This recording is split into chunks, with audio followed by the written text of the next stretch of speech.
6페이지 합시다. 회사의 설립이요. 자, 이제 설립에 있어서 가장 기본적인 내용 중에 그 정관에 대해서 한번 봅시다. 정관. 그래서 그게 첫 번째 그 정관의 절대적 기재사항 해가지고 주식회사를 기준으로 본다 했습니다. 나머지 것들은 특별히 중요한 게 아니니까요. 289조에 보시면 정관은 발기인이 작성하도록 되어 있습니다. 그리고 그 발기인은 한 명만 돼도 된다 이런 이야기겠죠. 한 명만 돼도 된다. 그래서 발기인 3인 이상 이렇게 되어 있지 않고 발기인이 이렇게 되어 있죠.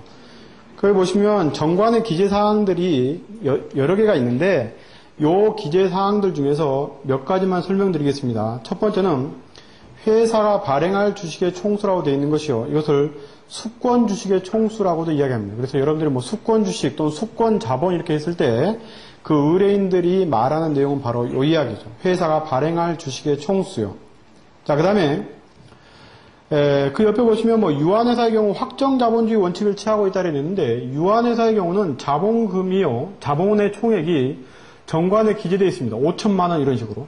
그렇기 때문에 주식회사는 그 증자를 할 때는 이사의 결의로 증자를 하게 되죠. 그렇죠? 근데 유한회사는 증자를 할 때 정관을 변경을 해야 되기 때문에 반드시 사원총회 결의에 의해서 하게 되어 있습니다. 그게 이제 특징이죠. 자, 그 다음에 다섯 번째, 회사의 설립 시에 발행할 주식의 총수. 이게 등기부에 제일 처음에 기재되는 주식 총수죠. 이게 발행한 주식이라기도 하는데, 회사 설립 시에 발행하는 주식의 총수요. 이게 이제 회사가 발행할 주식 총수하고 관계에 있어서는 4분의 1 이상의 주식이 발행돼야 된다 이렇게 알고 계시죠. 그렇죠? 그래서 4분의 1 이상 주식이 발행되면 되는 것이기 때문에 뭐 3분의 1 이상의 주식이 발행돼도 되는 것이고요. 관계는 없습니다. 회사가 설립할 때만 이러한 관계가 유지되면 되는 것이고요. 회사가 설립 후에는 이 수권 주식의 총수하고 회사가 실제 발행한 주식 총수의 관계는 10분의 1이 돼도 상관없습니다. 그렇죠? 이건 회사 설립 시에만 유지되는 관계죠. 그 다음에 여섯 번째, 본점의 소재지요. 이 본점의 소재지는 보통 지번을 기재하지 않죠. 뭐 서울특별시에 둔다 이렇게만 기재를 하게 되고 그 구체적인 소재지는 이사의 결의에 의해서 정하게 되는 것이죠. 그래서 여러분들이 이사의 의사록에 기재하는 그 내용이 두 가지가 하나는 이 본점 소재지 정하는 것하고 하나는 대표이사의 선임이죠. 그렇죠? 물론 이 본점 소재지의 구체적인 지번의 결정을 주총 의사록에 즉 창립총회 의사록에 기재한다 할지라도 문제될 여지는 없습니다. 문제될 여지는 없습니다. 자, 그 다음에 일곱 번째, 회사가 공고하는 방법이요. 그렇죠? 회사가 공고하는 방법이요.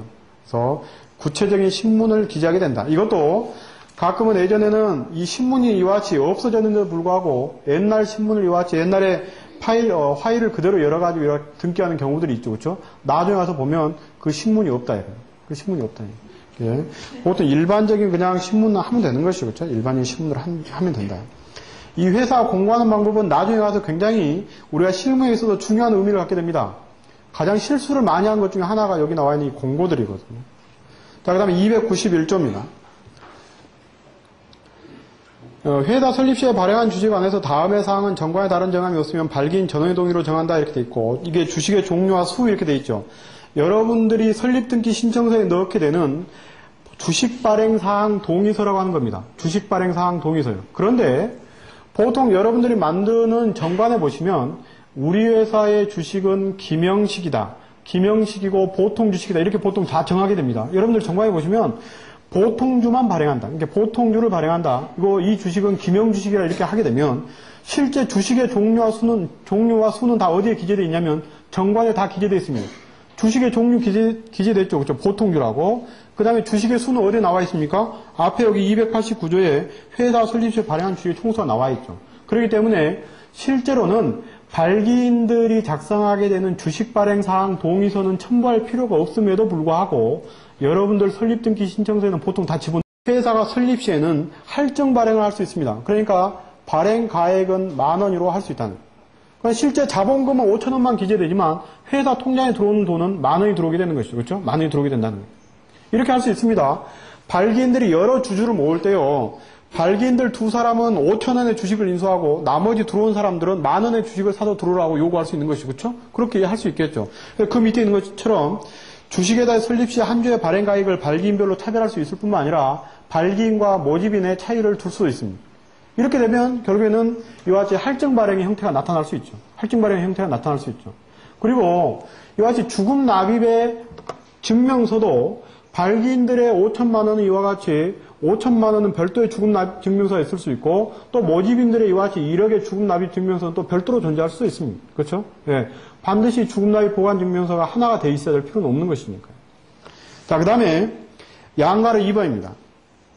정관의 상대적 기재사항이 이렇게 돼 있는데 이게 우리가 실제 실무에서 많이 놓치는 내용 중에 하나입니다. 변태 설립사항이라고 돼 있는데요. 이 290조의 변태 설립사항 우리가 뒤에서 다시 한번 보게 될 겁니다.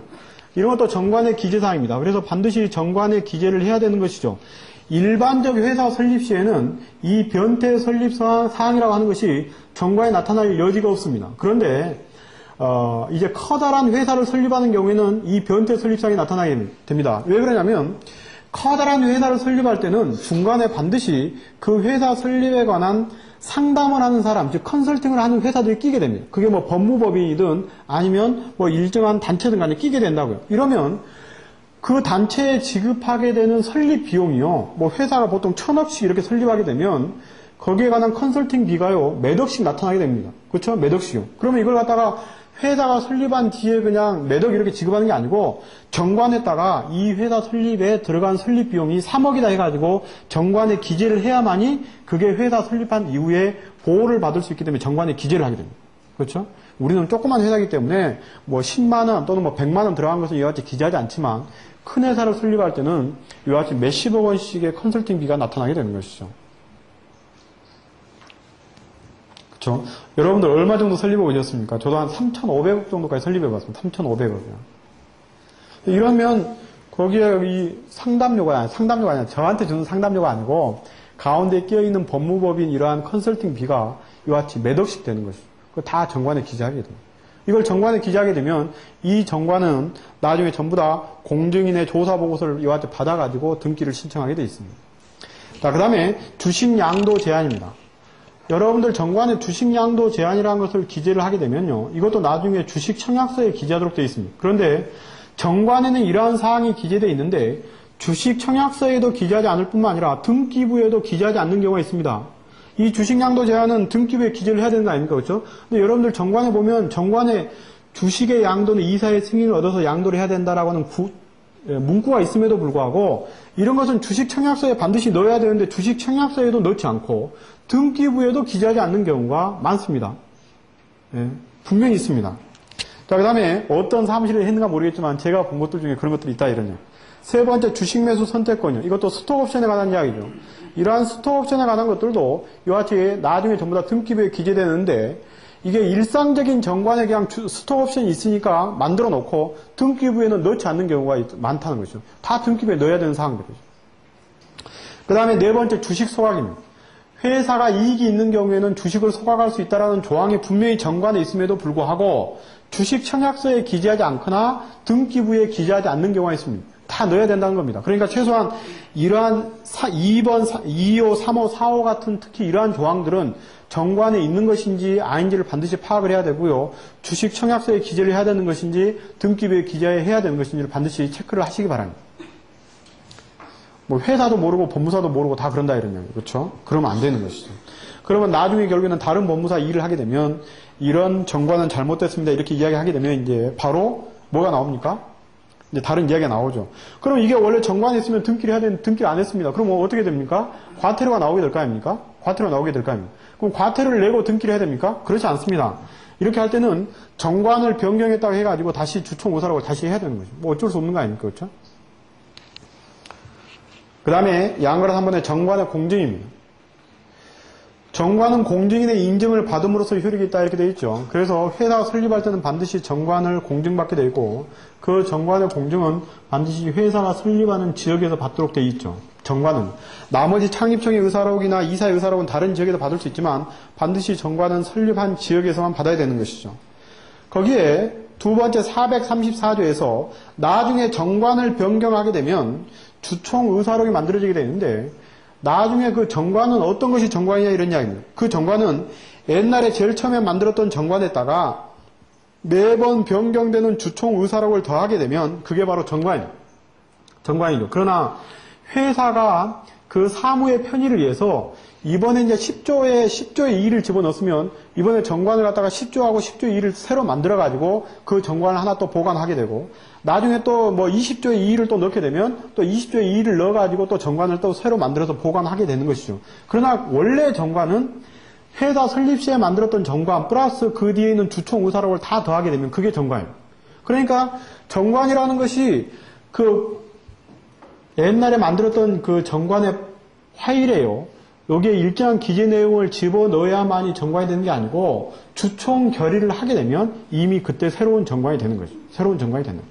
그 정관들은 항상 공증을 받지 않아도 되지만 항상 바뀔 때마다 공증을 해서 보관을 하는 게 편할 것이다 이런 얘기. 그렇죠? 넣어가지고 한꺼번에. 그렇죠? 그게 편하겠죠. 나중에 와서 보면 주총 의사록이 언제 변경됐는지도 모르고 다 빠져 있는데 이게 우리가 정관에 넣는 것인지 안 넣는 것인지 알지도 못한다 이런 얘기. 그래서 거기 보시면 정관이 변경된 경우에 정관에 관리해가지고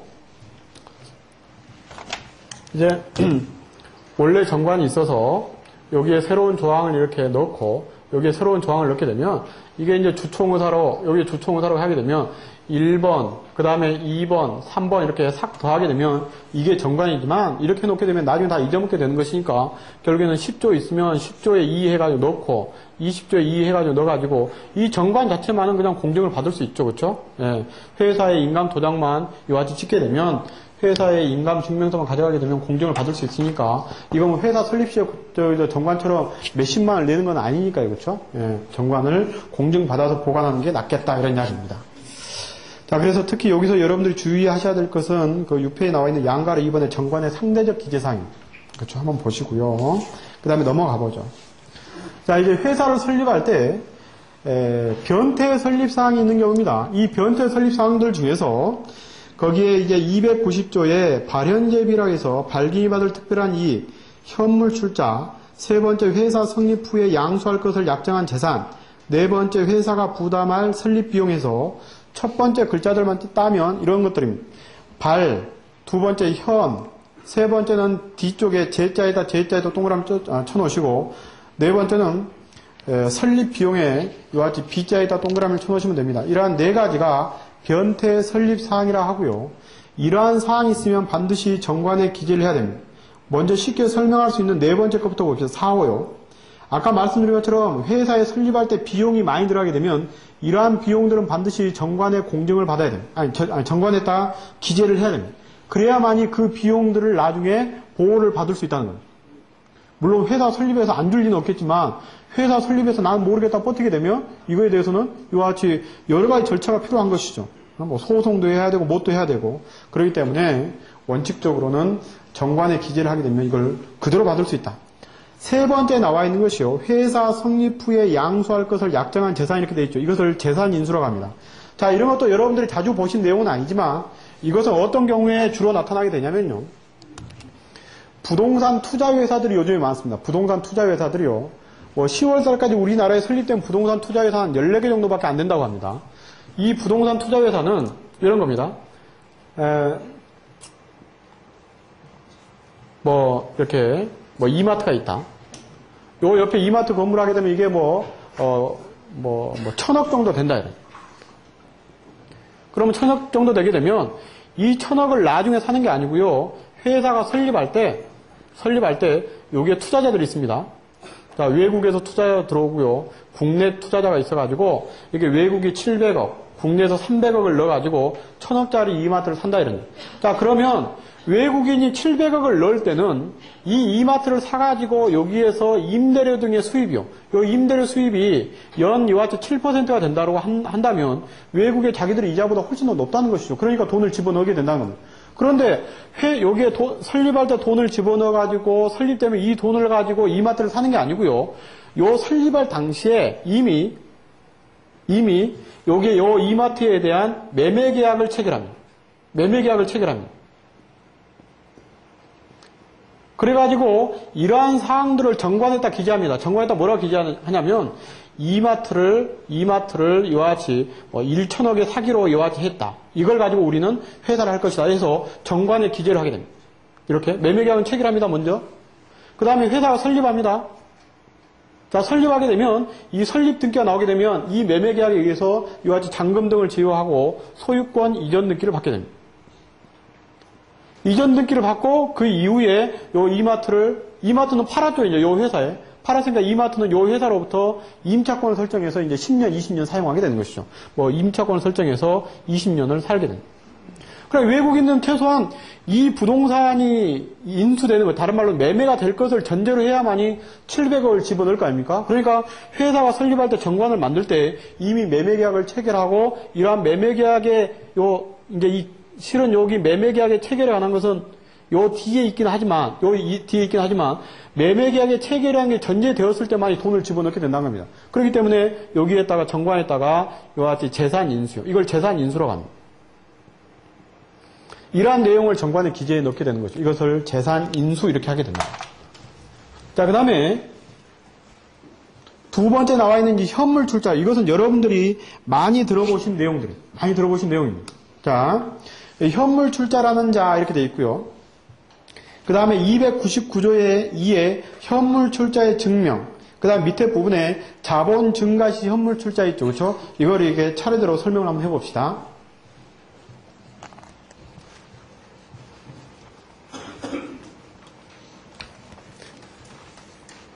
이 현물 출자도 여러분들 그 사무실에서 10곳이면 5곳 이상은 이 현물 출자를 안 해보셨을 겁니다.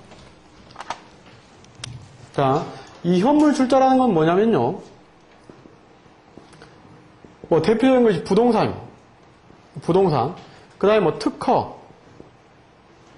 그 다음에 뭐 임대료. 뭐 이런 것들이요. 뭐 이런 것들이 있습니다. 자, 그러면 이제 보통 많이 하는 요 특허라든가 요 부동산이 있게 되면 이것이 뭐 1억으로 평가됐다. 이 특허가 1억으로 평가됐다 그러면 요 1억에 대해서 주식을 주는 겁니다. 요 주식을 주는 것이죠. 그러나 이 현물 출자라는 것은 주식을 살 때 원칙적으로 돈을 내고 주식을 사야 되는데 돈을 내고 주식을 사는 게 아니고 재산을 내고 이와 같이 주식을 받는다는 겁니다. 이걸 현물 출자라는 것이죠. 여기서 가장 중요한 것은 뭐겠습니까? 요 특허나 부동산의 가격입니다. 이 가격이라는 것이 이게 공정하게 이와 같이 평가돼야 된다는 겁니다. 이게 만약에 공정하게 평가가 되지 않게 되면 어떤 문제가 야기되게 되냐면 회사가 실제로 1억이라고 해가지고 회사의 등기부등본 이렇게 기재되어 있는데 이게 실제로 5천밖에 되지 않는다면 회사의 자본 충지를 저해하게 되는 것이죠. 그래서 가장 중요한 것이 이 가격이 공정하게 평가될 것을 요구하고 있습니다. 자, 그러면 어떻게 하나 봅시다. 현물 출자를. 자, 어떤 사람이 이럽니다. 내가 지금 가지고 있는 것은 공장밖에 없습니다. 내가 가지고 있는 것은 이 특허권밖에 없습니다. 나는 특허밖에 못 내겠습니다. 당신은 돈을 내십시오. 그러면 여기에 일단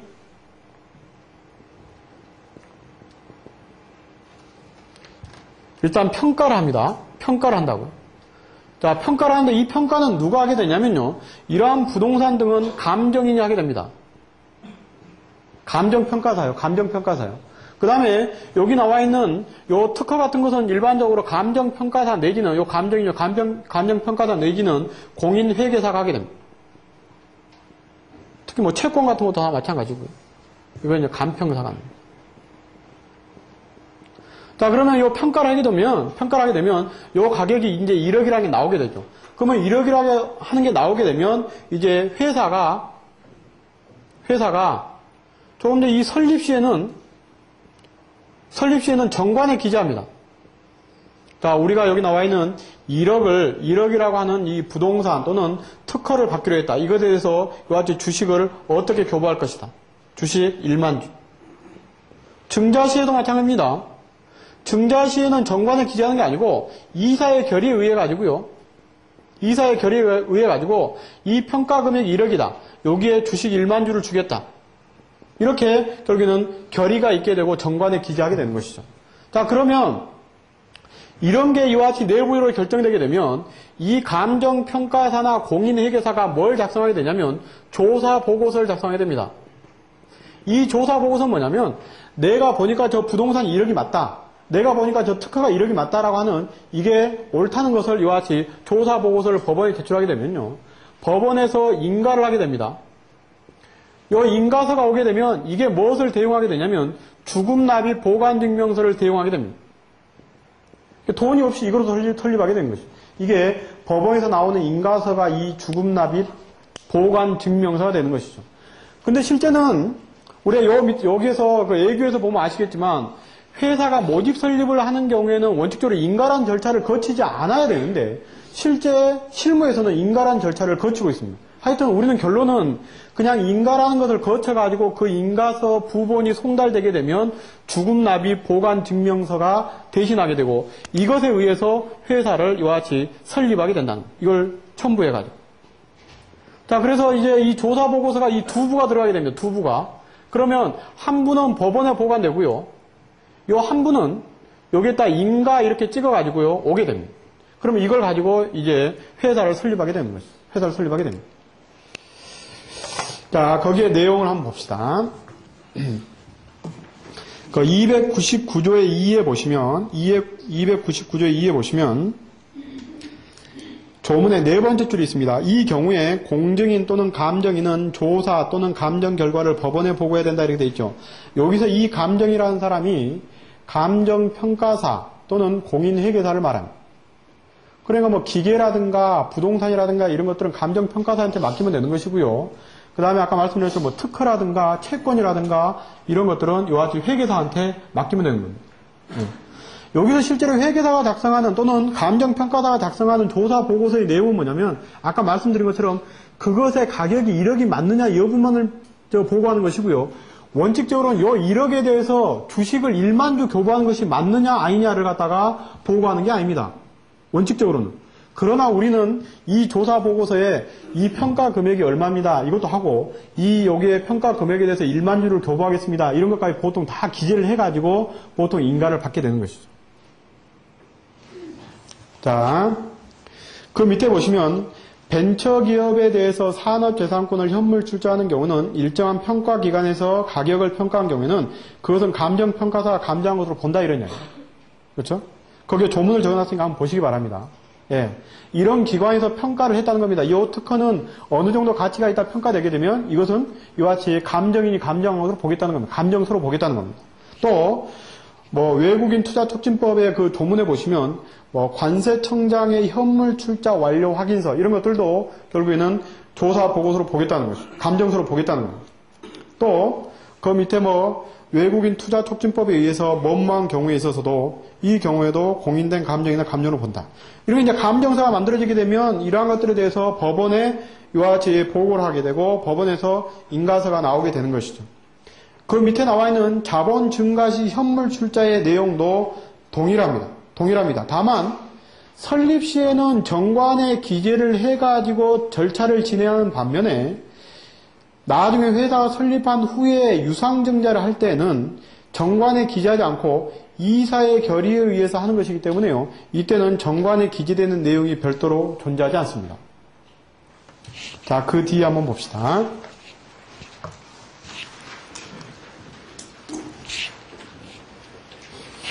그 예규에 보시면 그 2조의 사건 접수 이렇게 보시죠. 여기에 이제 이러한 현물 출자를 하시면 이러한 예규를 갖다 복사를 해서 거기에 신청서에 붙여줘야 됩니다. 그래야지 그 담당자들이 얼렁얼렁 찾는다고. 보시면 제 밑줄 그어진 부분에 검사인 선임 신청 사건 기록에 가치한다 이렇게 되어 있죠. 그래서 그 사건의 번호에 그 사건의 명칭이 검사인 선임 신청 사건 이렇게 되어 있습니다. 자, 그 다음에 거기에 3조 보시면 사건명에서 뭐 발기설립조사, 모집설립조사, 신주발행조사 이렇게 되어 있죠. 그러니까 발기설립의 경우에 이와 같이 하게 되면 발기설립조사로, 모집설립하게 되면 모집설립조사로, 유상증자 시에는 신주발행조사라고 하는 명칭으로 이와 같이 사건의 명칭이 부여되게 되고 2항에 보시면 299조의 2 또는 422조의 경우에는 공증인의 조사보고서 또는 감정인의 감정서가 제출된 때는 그 조사 또는 감정을 위임한 이사를, 그러니까 발기설립하고 유상증자 시에는 그 신청인이 누가 되게 되냐면 이사입니다. 그런데 310조의 규정에 의해서 감정인의 감정서가 제출된 때는 감정을 위임한 발기인을 신청을 본다. 모집설립의 경우에는 발기인이 신청이 되는 것이죠. 그렇죠? 그래서 발기설립과 유상증자의 경우에 신청인은 이사지만 모집설립의 경우는 발기인이 신청이 된다.